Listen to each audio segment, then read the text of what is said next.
প্রিয় গৌখালীবাসী, আসসালামু আলাইকুম। প্রিয় উপস্থিতি,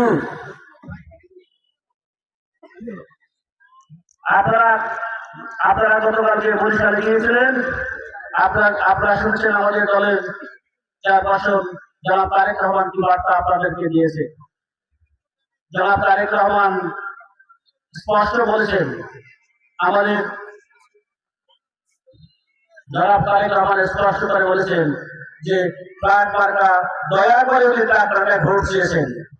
উনি কিন্তু আপনাদের কাছে নির্দেশ জানায় দয়া করে ট্রাক মার্কায় ভোট চেয়েছেন। এই কথাটা কিন্তু অনেক মূল্য আছে। আমি বাংলাদেশ জাতীয়তাবাদী দলে সকল পর্যায়ের নেতা কর্মী সমর্থকদের কাছে বিনীত আবেদন করব, এখনো যারা ভুল পথে আছেন তারা সকলে 12 তারিখে ট্রাক মার্কায় ভোট দান এবং আগামীকালকে থেকেই যেন আমাদের সাথে কাজ করেন। প্রিয় উপস্থিতি, 17 বছর আমরা ভোট দিতে পারি নাই, কাজে আমরা বারবার এই জনসভাবাসী আর ভুল করব না। এই জনপদ সবসময় আমরা আমাদের সংসদ সদস্য পাই নাই ভালো হতেন। তো এই জন্য আমাদেরকে, আপনারা জানেন জনাব নুরুল হক নূর যদি এমপি নির্বাচিত হয় তাহলে উনি মন্ত্রী হবে। মন্ত্রী হলে এই এলাকার অনেক উন্নয়ন করতে পারবে। এবং বাংলাদেশ জাতীয়তাবাদী দলের চেয়ারম্যান, আপনি জানেন আগামী রাষ্ট্রনায়ক তারেক রহমান বাংলাদেশ বিনির্মাণে অনেকগুলো মহাপরিকল্পনা হাতে নিয়েছেন। এই মহাপরিকল্পনা যদি বাস্তবায়ন করতে হয় তাহলে জনাব নূরকে আমাদের নির্বাচিত করতে হবে। প্রিয় উপস্থিতি, আমাদের একটি পরিকল্পনা আছে। আমাদের জনপদের মানুষ অনেক অবহেলিত।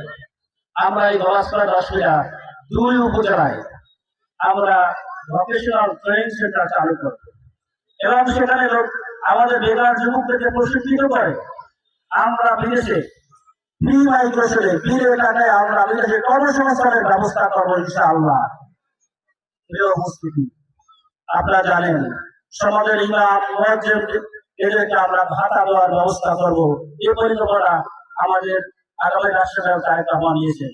তারপরে আপনারা জানেন কৃষক কার্ড, ফ্যামিলি কার্ড, আরো অনেক পরিকল্পনা আমাদের আগামী আগামীতে যদি আমরা সরকার গঠন করতে পারি এই পরিকল্পনাগুলো আমরা হাতে নিয়েছি। আগামী 12 তারিখ আপনারা সকলে আপনারা ভোট দেবেন ইনশাআল্লাহ। এই আহ্বান রেখে আপনাদেরকে আজকে আমার সংক্ষিপ্ত বক্তব্য সমাপ্ত করছি। আল্লাহ হাফেজ। বাংলাদেশ জিন্দাবাদ। সবার আগে বাংলাদেশ। তারেক রহমান জিন্দাবাদ। আল্লাহ হাফেজ।